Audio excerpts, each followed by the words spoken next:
കുഞ്ചു, നിങ്ങളുടെയൊക്കെ ജീവിതം വെറും നേര് കുമിളകളാണ്. വീട്ടുകാരുടെ നാട്ടുകാരുടെ പ്രതീക്ഷയുടെ പ്രഷർ കുക്കളങ്ങൾ ജീവിക്കണം. എന്റെ അടുത്ത് കഴിഞ്ഞാൽ ചോദിക്കും കോളേജിൽ പോകുന്നത്, കോളേജിൽ പോയാൽ ചോദിക്കും ജോലിയായ ചോദിക്കും എത്രയാ സാലറി. നല്ല സാലറി ഉണ്ടായാൽ എപ്പോ കല്യാണം, കല്യാണം കഴിഞ്ഞാൽ കുട്ടികളായാൽ സെയിം ക്വസ്റ്റ്യൻ. സീസൺ 2 നിന്റെ കൂടെ നടക്കാനല്ല നിന്റെ പുറകെ നടക്കാൻ എനിക്ക് ഇഷ്ടം. ഉപ്പ നിങ്ങളെ ബിരിയാണി കഴിച്ചിട്ട് ഒരു നിക്കാഹ് കഴിഞ്ഞ് പോയില്ല വല്യപ്പ. ഗംഭീരമാക്കണം. പൃഥ്വിരാജ് ലിസ്റ്റിലുള്ള മുണ്ടൻ കേശവൻ നായർ ചെയ്ത പുണ്യം. ബാലാമണി നല്ല അസല് കുട്ടി. ബാലാമണി 143 അല്ല, വണ്ടിയുടെ നമ്പർ 143. ഇവിടെ പ്രത്യേകിച്ച് മാറ്റങ്ങളൊന്നുമില്ല. അമ്മാമ്മയുടെ മെഡിസിൻ, യേശുദാസിന്റെ CD, പിന്നെ ആ കുട്ടി ബാലാമണി 143.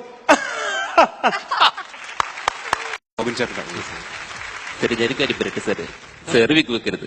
സെർവിക്ക് വെച്ചാടല്ലോ ഭയങ്കര പോരായി പോകും സാറേ. മമ്മൂട്ടിയുടെ ആളാണോ? ഞാൻ ലാലേട്ടന്റെ ആളാ. ഈ മമ്മൂക്കണ്ടല്ലോ പൊട്ടൻ അന്തൻ ചെരുപ്പുകുത്തി തെങ്ങുമ്പ കയറ്റക്കാരൻ എല്ലാം ചെയ്യും. പക്ഷെ ഇവിടെ ലാലേട്ടൻ അഡ്വക്കേറ്റ് വർമ്മ നമ്പൂതിരി വക്കീല് ഇതയച്ചുള്ള ഒരു പരിപാടിയില്ല. ദേ കണ്ടോ എന്താ ചിരിച്ചേ? സൗഖ്യനെ കുറിച്ച് കറക്റ്റ് ജഡ്ജ് ചെയ്യേണ്ടത് ശ്രദ്ധയാണ്. അതെ, അന്യ റസൂലിലൊക്കെ അല്ല എന്റെ അല്ല അഭിനയിച്ചതിന്റെ അപ്പുറത്തേക്ക് നമ്മൾ നല്ല ഭയങ്കര ക്ലോസ് ഫ്രണ്ട്സ് ആണ്. മകനെ പോലെ കണക്കാക്കുന്നു. മകനെ പോലെ ഞങ്ങൾ ഭയങ്കര കട്ട ഫ്രണ്ട്സ് ആണ്. അപ്പൊ അടുത്തത് കലിംഗ ശശി. ഓക്കെ, ഓരോരുത്തരും അതുകൊണ്ട് വന്നേക്കും. പ്രാഞ്ചേട്ടനുണ്ടോ, പ്രാഞ്ചേട്ടൻ ചത്തോ, ഓസ്കാർ കിട്ടിയോ എന്നൊക്കെ ചോദിച്ചിട്ട് എല്ലാ എഫക്റ്റ് കുട വിരിയുന്ന എഫക്റ്റ്, കടം എഫക്റ്റ്, പൂക്കൾ വിരിയുന്ന എഫക്റ്റ്. എന്നാതുണ്ട് ചോപ്പ, നീ ഞങ്ങളോട് പറയാതെ കല്യാണം കഴിച്ചത് മോശമായി കേട്ടോ. Very well. ഇതിന് ഏറ്റവും സെക്സിയസ്റ്റ് ആയിട്ടുള്ള ഒരു ആക്ടറാണ് അദ്ദേഹം. കലിംഗ ശശി അല്ലേ? എന്താ കാര്യം എന്നറിയാം, ചുണ്ടുകൊണ്ട് ഇത്രയും വികാരം കാണിക്കുന്ന വേറൊരു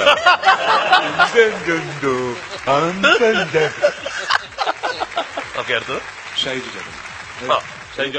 അലർന്നാള്. ആരും അങ്ങനെ അധികം ചെയ്തിട്ടില്ല.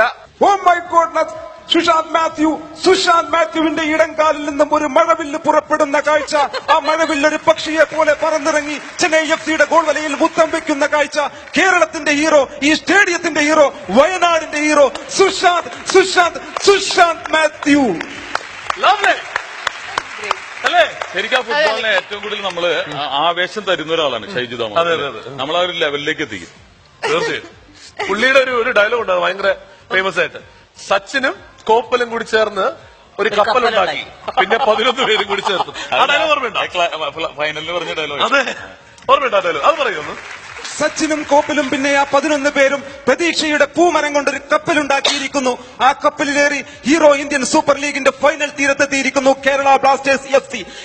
കപ്പലിലുള്ള 11 മഞ്ഞക്കുപ്പായക്കാരെ നോക്കി ലക്ഷക്കണക്കിന് ഫുട്ബോൾ പ്രേമികൾ ഒരേ സ്വരത്തിൽ പറയുന്നു, എന്തൊരഴക്, എന്തൊരു ഭംഗി. ജോമോ കൊമേക്കോ, ബ്യൂട്ടിഫുൾ ഗെയിം, ലെറ്റ്സ് ഫുട്ബോൾ.